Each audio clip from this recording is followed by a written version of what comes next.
दोस्तों, मैं आपको अपनी लिखी हुई कहानी सुना रहा हूँ जिसका शीर्षक है वो ठगी गई हर बार।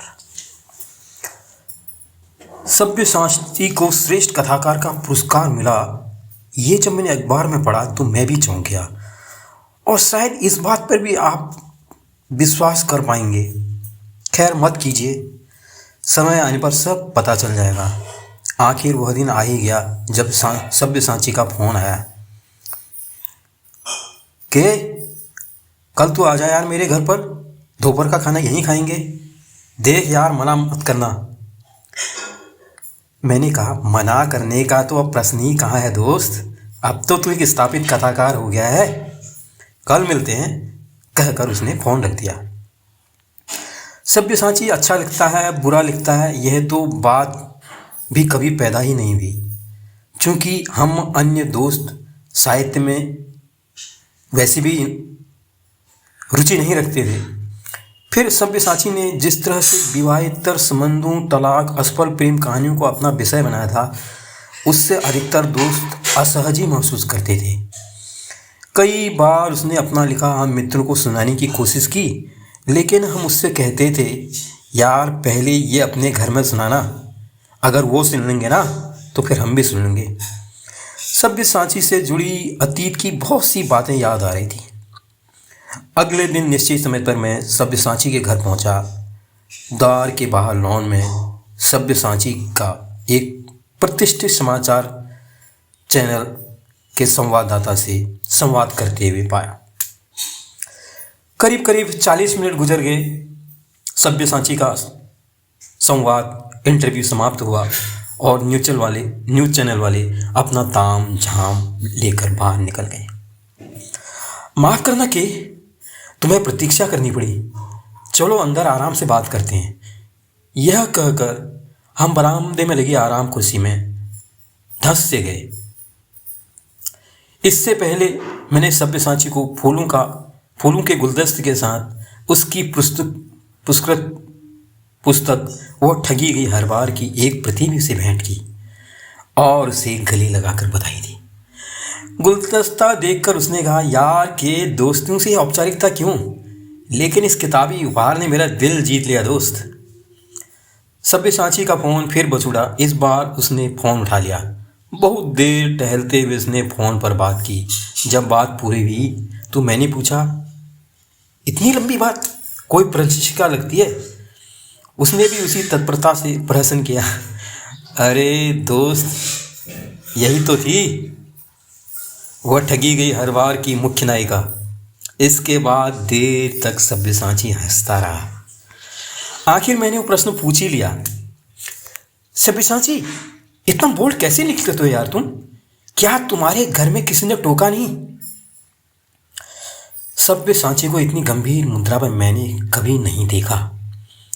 उसने मुझसे प्रतिप्रश्न किया कि क्या तुम समझते हो मैंने ऐसे ही विषय सुन लिया? क्या मैंने मूल्यांकन नहीं किया होगा कि परिवार समाज की क्या प्रतिक्रिया होगी? अपने कुर्ते की जेब से सिगरेट निकालकर उसने सुलगा ली और मुझसे कहा, क्या तुम सिगरेट पीना पसंद करोगे? मेरे मना करने पर वह सिगरेट के धुएं के छल्ले बनाकर हवा में उड़ाने लगा। उसके चेहरे के बदलते भाव उसके मन में उठ रही कहानियों को गढ़ रहे थे। कि शायद तुम्हें याद हो, मैं किराए के मकान में रहता था। सब्यसाची ने कॉलेज के दिनों की बात याद दिला दी।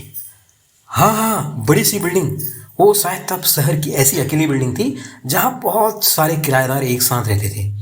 मैंने उसकी याद को पुख्ता करते हुए कहा था, मेरे दोस्त उसी बिल्डिंग ने मेरे इस विषय को आधार दिया। वह कैसे? मैंने प्रश्न किया। कुछ युवा किराएदारों में मैंने युवावस्था की इतनी खुमारी देखी जितना हुस्न के बाजार में नहीं होती होगी।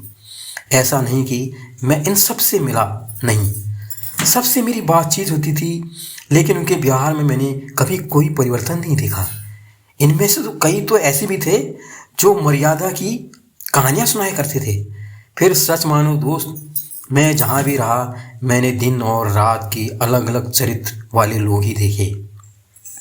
शुरू में शायद कुंठा से भर गया था, बातें ऐसी थी कि घर वालों से कैसे कहता, और तुम दोस्तों को सुनाता तो तुम लोग ताने मारने लगते थे। तभी फिर सब्यसाची का फ़ोन बजा। थोड़ी देर बाद ही उसने कहा, यह वही आदमी था जिसने आगे भी बात की थी। यह चाहता है कि मैं उसके वेब मंच में रेगुलर जाकर कुछ बोलूं। वक्त देखो, पुरस्कार मिलने से पहले यह बात भी नहीं करता था, आज मुंह मांगे पैसे देने को तैयार हो गया है। खैर छोड़ो यह बात। इसलिए अपनी कुंठा को मैंने लिखकर बाहर व्यक्त करना शुरू किया। किसी की सलाह पर मैंने एक मासिक पत्रिका की मैं पत्र लेखन में प्रतिक्रिया के तौर पर कई बार लिखा। यह समझ लो 3-4 साल हर महीने लगातार लिखता रहा। एक दिन उस पत्रिका के संपादक का मुझे पत्र आया और उसने मुझसे मिलने के लिए कहा। मैं संपादक से मिला। उन्होंने मुझे कुछ सुझाव दिए ताकि मैं अपने लेखन में त्रुटियां कम कर सकूं और कुछ प्रभावी लेखन कर सकूं। तब मेरे आने जाने खाने का खर्चा जो उन्होंने दिलवाया, उससे लेखन के प्रति मेरा लगाव बढ़ गया था दोस्त। फिर उसी पत्रिका का नियमित स्तंभकार की मैं बन गया था।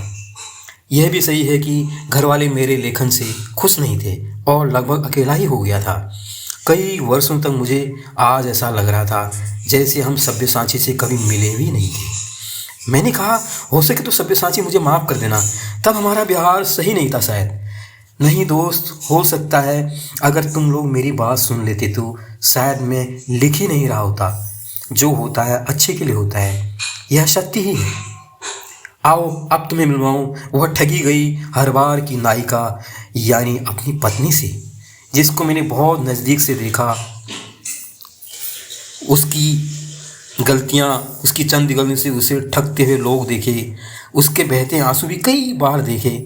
नायिका, नायिका कहाँ हो तुम? आंसू की बूंद को पोंछते हुए खड़ी थी वो ठगी गई हर बार की वास्तविक नायिका। दोस्तों, उम्मीद करता हूँ कहानी ने आपके दिल को छुआ होगा।